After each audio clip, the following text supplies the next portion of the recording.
Hello aspirants, welcome to UPSC made simple channel. और अब हम स्टार्ट कर रहे हैं राइट लॉजिकल अप्रोच सीरीज़ में टू जीएस क्वेश्चंस। जो आज का टॉपिक है वो fact based statement versus open ended general statement. तो जो हम अप्रोच देख रहे हैं ये कोई ट्रिक नहीं है या फिर ये कोई फंडा नहीं है और ये 100% श्योर होगा ऐसा भी नहीं है। तो इसीलिए आपको कभी भी आपका जो नॉलेज है वही पहले देखना है। आपकी जो अंडरस्टैंडिंग है, आपकी जो कंसेप्चुअल क्लैरिटी है, वो सब यूज करके आपको अगर आंसर नहीं मिल रहा है तब जाके ही आपको ये अप्रोच की तरफ देखना है। अदरवाइज फर्स्ट इंस्टेंट में अगर अप्रोच की तरफ आप जाओगे तो ये बैकफायर हो सकता है।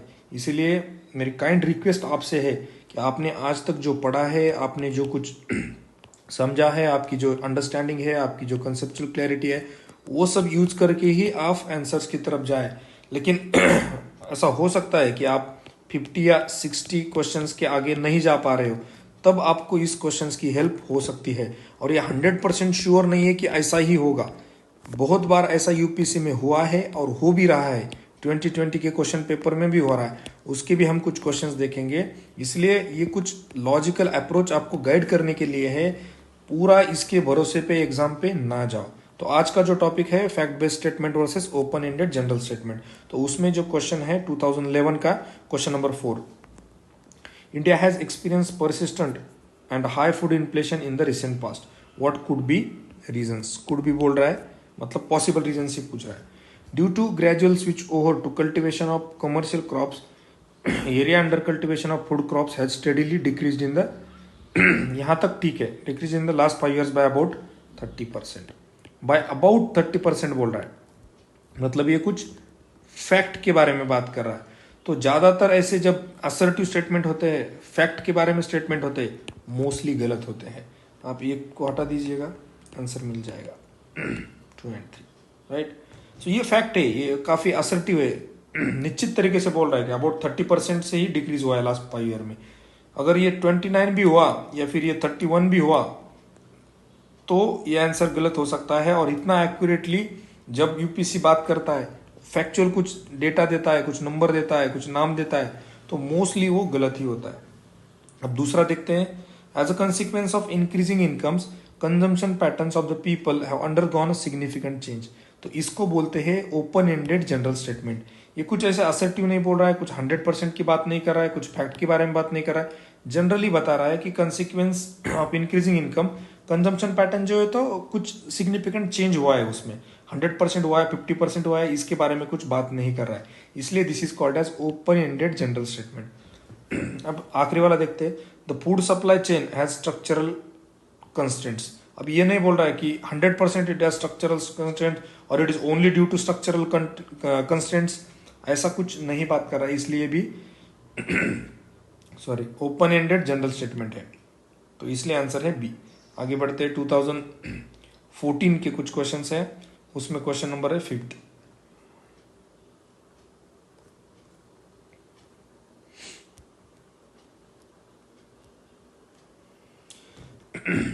with reference to Bombay Natural History Society, consider the following statements.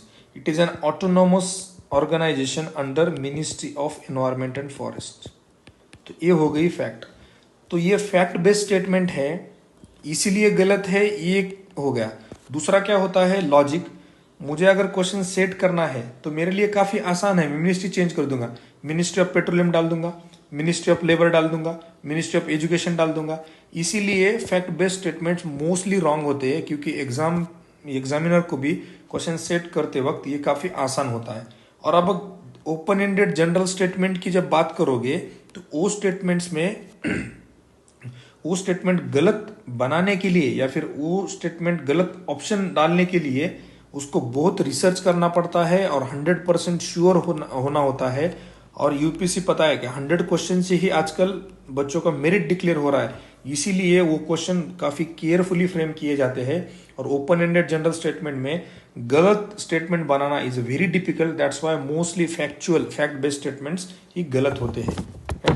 अभी दूसरा देखते हैं, it strives to conserve nature through action based research, education and public awareness. It strive to conserve nature, ये भी ओपन एंडेड जनरल स्टेटमेंट है, generally बात कर रहा है, ऐसा नहीं है कि ओनली कर रहा है कि सभी यही काम कर रहा है, राइट। तीसरा, it organises and conducts nature trails and camps for the general public. हो सकता है बॉम्बे नेचुरल हिस्ट्री सोसाइटी है, ऑर्गेनाइजेस कंडक्ट्स नेचुरल ट्रेल्स, यहाँ पे भी कुछ असर्टिव बात नहीं कर रहा है, तो इसीलिए इसको बोलते हैं ओपन एंडेड जनरल स्टेटमेंट, और इसलिए ये भी सही है। तो आंसर क्या रहेगा? 1 has gone, 2 and 3, C, right। Next question देखते हैं, question number 79 from 2014।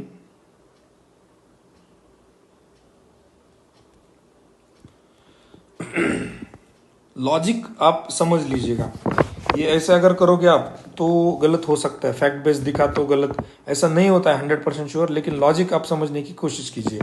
Consider the following statements regarding earth hour. It is an initiative of UNEP and UNESCO. ये फैक्ट बेस्ड स्टेटमेंट है, यहाँ पे मैं WEF भी डाल सकता हूँ, ग्रीन क्लाइमेट फंड भी डाल सकता हूँ, यहाँ पे UN दूसरी कुछ बॉडी भी डाल सकता हूँ, तो मुझे फैक्ट चेंज करने में काफ़ी आसान है। इसलिए मैं क्या करता हूँ, मोस्टली मैं अगर एग्जामिनर हूँ, एग्जाम क्वेश्चन सेट कर रहा हूँ, तो मैं फैक्ट्स में ही बच्चों को पकड़ने की कोशिश करूंगा, इसलिए मोस्टली स्टेटमेंट्स गलत होते हैं। एक गया 2 and 3 and 2 ओनली। तो इसमें अगर हम देखोगे, it is a movement in which the participant switch off lights for 1 hour of an certain day every year, right. तो ये भी ओपन एंडेड जनरल स्टेटमेंट है। It is a movement to raise the awareness about the climate change and need to save the planet, open ended general statement है। और अर्थ our, इसका meaning ही दोनों को complement करता है, राइट। इसलिए both statements are correct, answer is C, 2 and 3, right. Next question देखते हैं 2015 का, question number 49, green climate fund. Which of the following statements regarding green climate fund is oblique are correct? It is intended to assist developing countries in adaptation and mitigation practices to counter climate change, open ended general statement। ऐसे कुछ बोल नहीं रहा कि ये finance दे रहा है और 50% लोन दे रहा है, या कुछ ऐसे 100% वाली असर्टिव कोई बात नहीं कर रहा है, फैक्ट नहीं है इसमें, general open ended general statement है ये। It is intended to assist the developing countries in adaptation and mitigation practice, that's why mostly correct होता है। अब दूसरा देखेंगे, it is founded under the aegis of UNEP, OECD, Asian development bank, world bank. यहाँ से मैं 1-2 भी अगर चेंज कर दूं तो ये ऑप्शन गलत हो सकता है, इसलिए ज्यादातर एग्जामिनर सेटर यहाँ पे रॉन्ग कुछ डाल के एक्सचेंज करके ऑप्शन बनाते हैं, इसलिए second is wrong, answer is A, 1 only, right. अब आगे बढ़ते हैं, 2016 का क्वेश्चन है। 2016 में question number 20, with reference to organisation for the prohibition of chemical weapons, consider the following statements. It is an organisation of European Union in working relation with NATO and WHO। यहाँ पे मैं फाओ भी कर सकता हूँ, यहाँ पे मैं दूसरा कुछ ऑर्गेनाइजेशन UNSC भी डाल सकता हूँ, राइट। तो इसीलिए ये क्वेश्चन फ्रेम करते समय ये स्टेटमेंट बनाना काफी आसान है, इसीलिए मोस्टली फैक्चुअल जो होते हैं, फैक्ट बेस्ड स्टेटमेंट होते हैं, रॉन्ग होते हैं। लेकिन आप ये सोच के एग्जाम में ना जाओ कि जो भी जब भी दिखेगा आपको नंबर है, कुछ फैक्ट है, वो गलत ही होगा, ऐसा सोच के एग्जाम में मत जाओ। पहले आपने जो पढ़ा है, आपने जो प्रैक्टिस किया है, आपने जो अंडरस्टैंडिंग पूरी आपकी है, वो लगा के ही आंसर को सॉल्व करना है। तो 1 देखो, आंसर तो मिल गया 2 and 3, right. It monitors chemical industry to prevent new weapons from emerging. अभी केमिकल वाला है तो केमिकल लॉजिकली भी करेक्ट लग रहा है। It provides assistance and protection to states against chemical weapons, chemical weapon के बारे में, और सही। ओपन एंडेड जनरल स्टेटमेंट से 2 and 3। और दूसरा ये बात कर रहा है प्रोवाइडिंग असिस्टेंस, ऐसे नहीं बोल रहा है कि ये फाइनेंस दे रहा है, या फिर ये 50% उसको लोन दे रहा है, या फिर ये इंटरेस्ट फ्री लोन दे रहा है, सिर्फ जनरल बात कर रहा है। It provides assistance and protection to the states, protection में भी ऐसा नहीं बोल रहा है कि ये इंश्योरेंस दे रहा है या कुछ दे रहा है, तो इसीलिए ओपन एंडेड जनरल स्टेटमेंट है, और मोस्टली ये सही होते हैं, राइट। नेक्स्ट क्वेश्चन 52nd,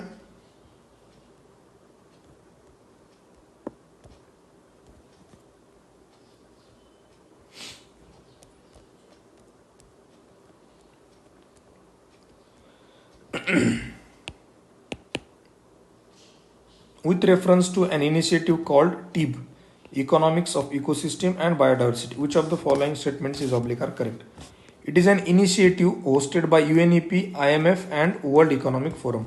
तो वही बोला मैंने, जब भी फैक्ट बेस्ड स्टेटमेंट आएगा, मैं यहाँ पे ग्रीन क्लाइमेट फंड कर सकता हूँ, मैं यहाँ पे IMF की जगह पे वर्ल्ड बैंक कर सकता हूँ, या फिर वर्ल्ड बैंक की जगह पे मैं IMF कर सकता हूँ, तो ये मेरे लिए काफ़ी आसान है क्वेश्चन स्टेटमेंट बनाना, इसीलिए यहाँ ज़्यादातर गलत ऑप्शन होते हैं. तो 1 हैज गॉन. अब left 3 only and 2 and 3. Second देखते हैं. It is a global initiative that focuses on drawing attention to the economic benefits of biodiversity. Economics and biodiversity. तो लॉजिकली ये क्या हो रहा है, करेक्ट हो रहा है. यहाँ पे इकोनॉमिक बेनिफिट बोल रहा है बायोडाइवर्सिटी, और ये क्या है, ओपन एंडेड जनरल स्टेटमेंट है, राइट. इसलिए सेकंड इज ट्रू. सेकंड अगर सही है तो आपको 3 नहीं जा सकते, इसलिए C. 2 and 3 is the correct answer. अब तीसरा देखते हैं. It presents an approach that can help decision makers recognise, demonstrate and capture the value of ecosystem and biodiversity. Again ecosystem and biodiversity की बात कर रहा है, और लॉजिकली भी करेक्ट है. ऐसा नहीं है कि सिर्फ 2 वर्ड दिखे तो वो सही हो जाएगा, लेकिन लॉजिकली भी ये सही है, और ये भी ओपन एंडेड जनरल स्टेटमेंट है, राइट. नेक्स्ट क्वेश्चन पेपर है 2017 का, उसमें question number 6.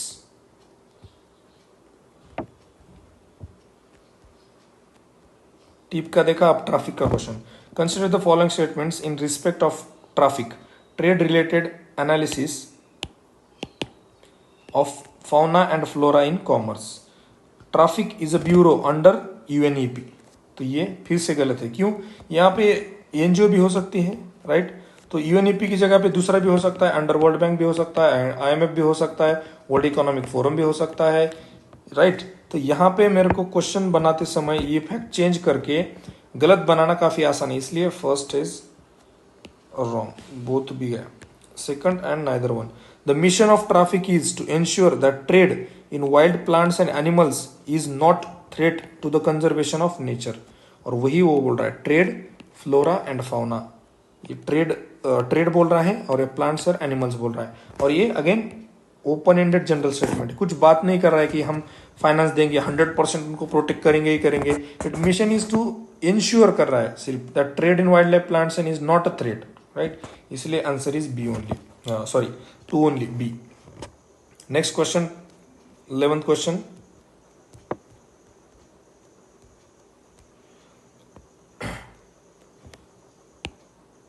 Which of the following statements is obligatory correct regarding monetary policy committee? अब दूसरी एक बात बताता हूँ. जनरली ये भी रूल नहीं है, लेकिन मोस्टली ऐसा होता है, जब भी कमिटी आएगी तो वहां पे एडमिनिस्ट्रेटर्स ही उसके हेड होते हैं, और जहां पे काउंसिल आपको दिखेगी मोस्टली वहां पे मिनिस्टर्स होते हैं. अगर वहां पे कोई मिनिस्टर है तो काउंसिल आएगा तो मिनिस्टर होगा, कमिटी आएगी तो एडमिनिस्ट्रेटर्स हो गए मोस्टली. तो पहला, it decides the RBI benchmark interest rates. बिल्कुल सही है. ऐसा कुछ बोल रहा नहीं है कि सिर्फ this is the only body which will it decides बोल रहा है, राइट. और ऐसे भी कुछ नहीं बोल रहा है कि इंटरेस्ट रेट, ये वाला इंटरेस्ट रेट, वो वाला कुछ फैक्ट नहीं डाल रहा है. इसलिए ओपन एंडेड जनरल स्टेटमेंट तो पहला होना ही होना चाहिए. तो ऑप्शन सी गया, डी गया, अब बचा है 1 and 2 and 2 ओनली. अब सेकंड देखते. It is a 12 member body. यहाँ पे मेरे को 6 का 12 करना काफी आसान है, including governor of RBI and reconstituted every year. That's why second statement is wrong. The answer is a, 1 only. अब तीसरा देखते. It functions under the chairmanship of union finance minister. यहाँ पे भी मैं यूनियन फाइनेंस के मिनिस्टर की जगह पे यूनियन एनवायरमेंट मिनिस्टर डाल सकता हूँ. इकोनॉमी की बात करेंगे तो यूनियन ट्रेड मिनिस्टर डाल सकता हूँ, दूसरा कुछ भी मिनिस्टर डाल सकता हूँ. तो यहाँ पे भी चांसेस है. और हमने ये भी देखा, कमिटी रहेगी तो मोस्टली वहां पे क्या होगा, आरबीआई का गवर्नर होगा, ये यूनियन फाइनेंस मिनिस्टर नहीं होगा. फाइनेंस मिनिस्टर कब होगा, अगर कोई काउंसिल है तो चांसेस मिनिस्टर होने के ज्यादा है. इसलिए answer is A. Next question देखते हैं, क्वेश्चन नंबर 12. अब हमने पूरा देख लिया कि जहां पे फैक्ट बेस्ड स्टेटमेंट गलत हो रहे, लेकिन हमको ये भी देखना है अभी कि कहां पे ये फैक्ट बेस्ड स्टेटमेंट का लॉजिक नहीं चलेगा, और क्यों नहीं चलेगा वो भी देखने वाली बात है.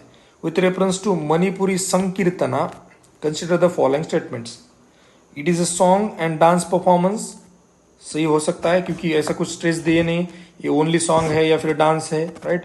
ओपन एंडेड जनरल स्टेटमेंट हो सकता है सही. दूसरा, cymbals are the only musical instruments used in the performance. Cymbals only की बात कर रहा है, काफी स्पेसिफिक फैक्ट बेस्ड बात कर रहा है, इसलिए सेकंड गलत है, राइट। अगर सेकंड गलत है तो बचा है 1 and 3 एंड 1 ओनली। अब तीसरा देखते हैं, it is perform to narrate the life and deeds of lord Krishna. तो लॉर्ड कृष्णा की जगह मैं लॉर्ड रामा कर सकता हूँ, राइट।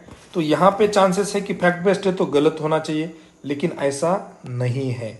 इसका आंसर है 1 and 3 ओनली, क्योंकि ये जो है Manipuri Sankirtana it is for Lord Krishna. तो यहाँ पे ये फैक्ट बेस्ड स्टेटमेंट का लॉजिक क्यों नहीं अप्लाई हो रहा है, क्योंकि ये क्वेश्चन है हिस्ट्री का। तो एक बात ध्यान से सुन लीजिएगा, जो हिस्ट्री वाले क्वेश्चन है और जो पॉलिटी वाले क्वेश्चन है, हिस्ट्री वाले मोस्टली फैक्ट बेस्ड क्वेश्चंस होते हैं। History itself is a fact. तो हिस्ट्री में ये लॉजिक से कभी क्वेश्चन सॉल्व करने की कोशिश ना कीजिएगा।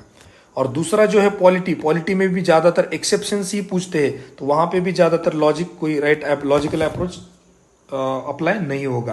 तो हिस्ट्री में फैक्ट बेस्ड स्टेटमेंट का यूज ना किए तो ही बेहतर रहेगा, क्योंकि history is all about facts, right. समझ में आया? तो कहाँ ये वर्क नहीं होगा। आगे बढ़ते हैं 2017 का ही 2018 के क्वेश्चन है, क्वेश्चन नंबर 4।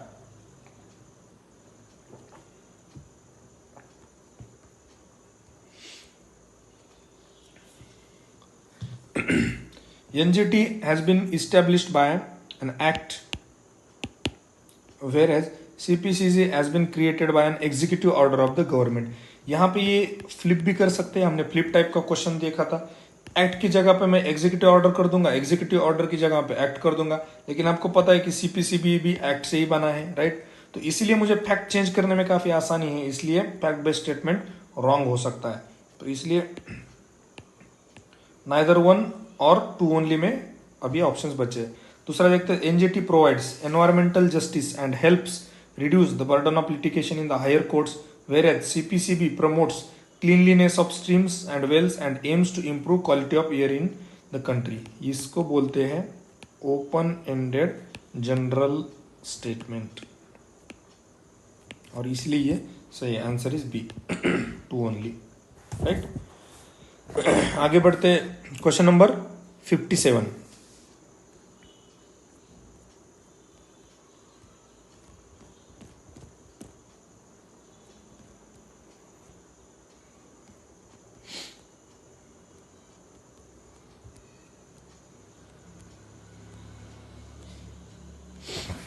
काफी इंटरेस्टिंग क्वेश्चन था।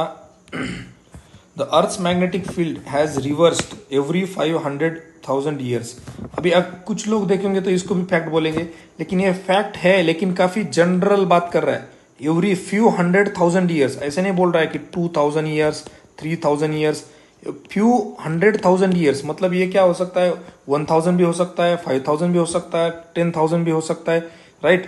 तो इसीलिए ये ओपन एंडेड जनरल स्टेटमेंट हो गया, तो पहला सही होगा। दूसरा, when the earth was created more than 4,000 million years ago there was 54% oxygen and no carbon dioxide, right. यहाँ पे ये 54% जो है तो फैक्ट बोल रहा है। यहाँ पे मैं क्या बोल सकता हूँ, 14% का 54 भी कर सकता हूँ, या फिर 45 भी कर सकता हूँ, या 45 का 54 भी कर सकता हूँ। इसीलिए मेरे, और यहाँ पे मैं 400 का 4,000 कर सकता हूँ, 40,000 भी कर सकता हूँ मैं, या फिर दूसरी कुछ फैक्ट भी यहाँ पे डाल सकता हूँ, इसलिए ये मोस्टली रॉन्ग होता है। अगर 2 गया तो बचा है आपके पास 1 and 3 ओनली एंड 1 ओनली। अब तीसरा देखते हैं, when living organisms originated they modified the early atmosphere of the earth, right. तो ये भी स्टेटमेंट क्या है, सही है, इसलिए आंसर है 1 and 3। जो लोग ज्यादा ओवर थिंकिंग करते हैं उनको क्या लगा कि ये तो एटमॉस्फेयर लिविंग मॉडिफाइड ऑर्गेनिज्म के मॉडिफिकेशन से नहीं बना है, तो उन्होंने ये गलत कर दिया, 1 की तरफ गए। तो ये यूपीसी ने आंसर दिया है 1 and 3 ओनली, राइट। तो ये भी थोड़ा ओपन एंडेड जनरल स्टेटमेंट ही है, उसमें कुछ ऐसा बोल नहीं रहे कि ओनली लिविंग ऑर्गेनिजम्स ने ही बनाया, या फिर लिविंग ऑर्गेनिज्म की वजह से ही अर्ली एटमॉस्फेयर बना। जनरल बोल रहा है, when living organism originated they modified the early atmosphere of the earth. थोड़ा भी अगर मॉडिफाई किया होगा तो ये स्टेटमेंट सही हो जाएगा, राइट। इसलिए आंसर इज नेक्स्ट क्वेश्चन 67।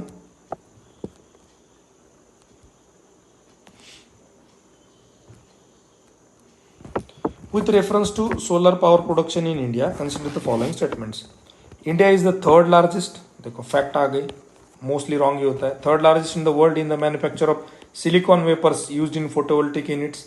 इसको सेकंड को थर्ड कर सकता हो, फोर्थ को थर्ड कर सकता हो, फर्स्ट को फोर्थ थर्ड कर सकता हो, इसलिए मोस्टली रॉन्ग होता है। दूसरा, the solar power tariffs are determined by solar energy corporation of India. यहाँ पे मैं ऑर्गेनाइजेशन का नाम चेंज कर दूंगा, यहाँ पे मैं दूसरा भी कुछ ऑर्गेनाइजेशन डाल सकता हूँ कि इलेक्ट्रिसिटी वाला जो बोर्ड होता है उसका भी नाम डाल सकता हूँ, दूसरा कोई कॉर्पोरेशन है उसका भी नाम डाल सकता हूँ, इसलिए ये भी चांसेस होते हैं कि गलत। Answer is D, neither one nor two. Both the statements are fact based statements, right. और ये हिस्ट्री का क्वेश्चन नहीं है, ये पॉलिटी का क्वेश्चन नहीं है, right. Next question 78,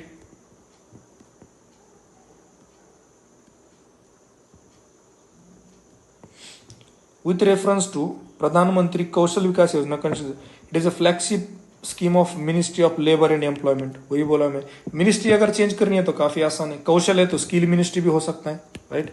ministry of education भी हो सकता है, इसीलिए यहाँ पे स्टेटमेंट गलत होने के चांसेस ज्यादा है। तो आंसर है 2 ओनली और 2 and 3 ओनली। अब नेक्स्ट पढ़ते, it among other things will also impart training in soft skills, entrepreneurship, financial and digital literacy. कौशल का मतलब ही स्किल होता है, तो यहाँ पे स्किल है तो चांसेस सही होने के ज्यादा है, तो 2 तो होना ही चाहिए। तीसरा, it aims to align the competencies of unregulated workforce of the country to the national skill qualification framework. यहाँ पे भी स्किल आ गया है, तो मोस्टली ये भी सही हो सकता है, तो answer is C, 2 and 3, right.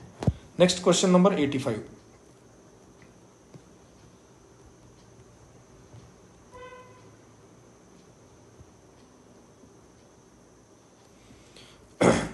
the barren island volcano, question number 85, the barren island volcano is an active volcano located in Indian territory। अब क्या बोल रहा है कि is an active volcano। अब ये ओनली एक्टिव वोल्केनो बोलता था तो काफी 100% श्योर असर्टिव स्टेटमेंट होता, इसलिए ये ओपन एंडेड जनरल स्टेटमेंट हो गया, तो सही हो गया। Barren Island lies 140 kilometre east of the great Nicobar, तो ये फैक्ट बेस्ड है। ईस्ट का वेस्ट भी हो सकता है, वेस्ट का नॉर्थ भी हो सकता है, साउथ भी हो सकता है, सिर्फ मुझे एक वर्ड चेंज करना है, या फिर 140 का 14 भी कर सकता हूं मैं, या फिर इसमें क्या कर सकता हूँ 40 भी कर सकता हूँ, राइट। तो मुझे यहाँ पे गलत ऑप्शन बनाने के लिए काफी आसान है, इसलिए ये भी गलत हो गया। 2 अगर गलत हो गया तो हमारे पास 3 ओनली एंड 1 and 3 and 1। तीसरा देखना पड़ेगा, the last time barren island volcano erupted was in 1991 and it has remained inactive since then। अब एक लॉजिक आप और कॉमन सेंस लगा के देखोगे तो ये एक्टिव की बात कर रहा है और ये इनएक्टिव की बात कर रहा है। Barren island volcano is an active volcano located in Indian territory, और ये क्या बोल रहा है कि Barren Island it has been remained inactive since then. ये दोनों क्या कर रहे हैं, कॉन्ट्राडिक्ट हो रहे हैं। Either 1 has to be there और 3 हैज टू बी देयर। तो जहां पे 1 and 3 टुगेदर होंगे वो तो गलत होगा, ये तो गया। आइदर 1 इज ट्रू और 3 इज ट्रू, राइट। तो 3 में क्या है, फैक्ट है। ये 1991 की बात कर रहे हैं, काफी स्पेसिफिकली बात कर रहा है, इसलिए थर्ड गलत है। Answer is A only. समझ में आया, ये लॉजिक से बहुत से लोगों का ये क्वेश्चन गलत हो गया। Next question, question number 87, consider the following statement. Most of the world's coral reefs are in tropical. Most बोल रहा है, ऑल नहीं बोल रहा है, ओपन एंड जनरल स्टेटमेंट सही है। मोर देन 1/3, अभी ये सिर्फ 1/3 की बात नहीं कर रहा है, मोर देन 1/3 क्या हो सकता है कि कौन सा भी नंबर ज्यादा हो सकता है, 80% भी हो सकता है, 90% भी हो सकता है, या फिर 100% भी हो सकता है, लेकिन ये more than 1/3 of the world's coral reefs की बात कर रहा है, कोई स्पेसिफिकली कुछ बात नहीं कर रहा है, इसलिए ये भी ओपन एंडेड जनरल स्टेटमेंट हो गया। In the territories of Australia, Indonesia and Philippines, and we know it is a coral triangle. Coral reefs host for more number of animal phyla than those hosted by tropical rain forest. अभी यहाँ पे भी क्या कर रहा है, मोर number, ऐसे नहीं बोल रहा है कि डबल है या फिर ट्रिपल है, कुछ असर्टिव बात नहीं कर रहा है, इसलिए ये भी क्या हो गया, ओपन एंडेड जनरल स्टेटमेंट, इसलिए 1, 2 and 3 answer is D. Question number 2020 के लास्ट ईयर के कुछ क्वेश्चंस देख लेते, उसमें question number 72,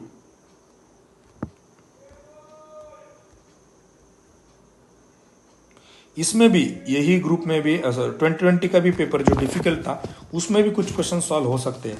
with reference to Indian elephant consider the following statements. The elephant of an group, leader of an elephant is female, ऐसे नहीं बोल रहा है फीमेल ओनली, फीमेल है तो हो सकता है, तो ये गया। Maximum gestation period can be 22 months, right. क्या बोल रहा है वो, 22 मंथ्स की बात कर रहा है, और क्या बोल रहा है, कैन भी बोल रहा है। तो इसका मतलब क्या होता है कि ये 24 भी हो सकता है, ये 20 भी हो सकता है, ऐसे नहीं बोल रहा पीरियड इज। यहां पे अगर इज बोलता तो ये क्या हो जाता, फैक्ट्स बेस्ड स्टेटमेंट हो जाता। ये आपको काफी केयरफुली समझना पड़ेगा, ये गलती मत करना कि ये कैन आ गया तो ये पॉसिबिलिटी बता रहा है, और इसका मतलब होता है 20 मंथ्स भी हो सकता है, 24 मंथ्स भी हो सकता है। और अगर यहाँ पे कैन की जगह अगर इज होता तो ये काफी स्पेसिफिक और फैक्ट बेस्ड बन जाता। अभी ये हो गया ओपन एंडेड जनरल स्टेटमेंट, इसलिए दो तो चाहिए चाहिए, तो डी गया, answer is a, 1 and 2 only. अब देखते हैं तीसरा, an elephant can normally go on calving till the age of 40 years only.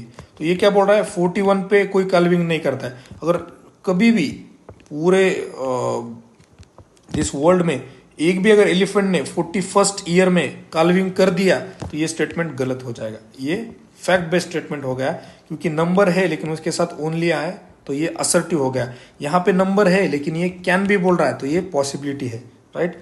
तो इसलिए थर्ड इज रॉन्ग। फोर्थ देखते हैं, among the states in India the highest elephant population is in Kerala. अब यहाँ पे मुझे कर्नाटका का चेंज करके केरला का बहुत आसान है, इसलिए फोर्थ भी गया, answer is a, 1 and 2 only. और एक क्वेश्चन देखते हैं, question number 64।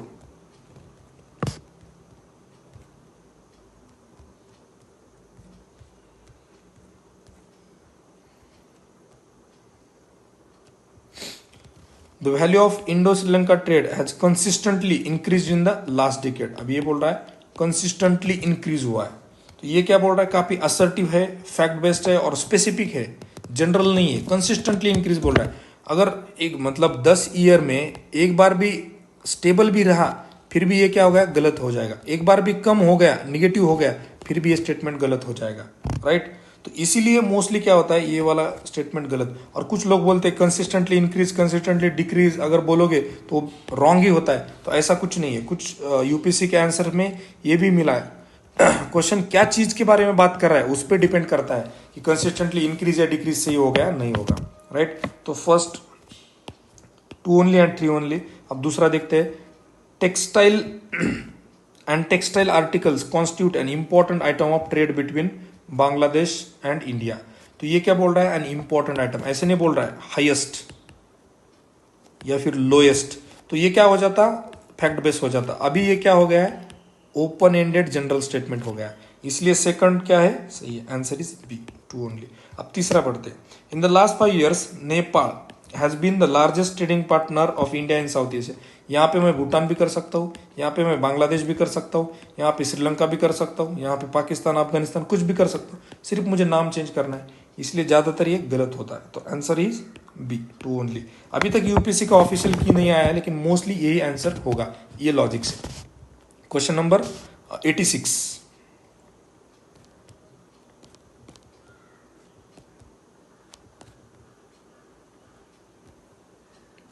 with reference to pulse production in India, consider the following statements. Black grain can be cultivated as both kharif and rabi crop. Open ended general statement बोल रहा है, ऐसा नहीं है कि सिर्फ खरीफ में होता है, सिर्फ रबी में होता है, या फिर ऐसा भी नहीं बोल रहा है only kharif and crop, Z में भी हो सकता है। इसका कैन बी का बोल रहा है, तो क्या ये ओपन बना दिया उसने, उसको ओपन कर दिया, ओपन एंडेड जनरल स्टेटमेंट। तो फर्स्ट सही है, तो ये गया 1, 2, 3 and 2 ओनली। अब दूसरा पढ़ते, green gram alone accounts for nearly half of pulse production. अभी यहाँ पे नियरली है लेकिन हाफ मतलब 50% बोल रहा है, ये हो गया फैक्ट बेस स्टेटमेंट हो गया। नियरली मतलब ऑलमोस्ट 50% की बात कर रहा है वो, तो ये हो गया फैक्ट बेस। तो 2 हो गया गलत, तो 2 गलत हो गया, तो आंसर बचा ए, 1 ओनली। अब तीसरा देखते हैं, in the last 3 decades while the production of kharif pulses has increased, the production of rabi pulses has decreased. तो ये भी क्या हो गई, फैक्ट हो गई। अभी मैं सिर्फ रिवर्स कर दूंगा, kharif pulses decrease and rabi increase, increase decrease को सिर्फ मुझे एक्सचेंज करना है, फ्लिप करना है, राइट। तो ये मेरे लिए काफी आसान है, इसलिए हो गया फैक्ट बेस्ड स्टेटमेंट। तो 3 भी हो गया गलत, तो आंसर इज ए ओनली। अभी तक यूपीसी का की नहीं है, लेकिन मोस्टली यही आंसर है। अब देखते हैं नेक्स्ट क्वेश्चन, क्वेश्चन नंबर 93।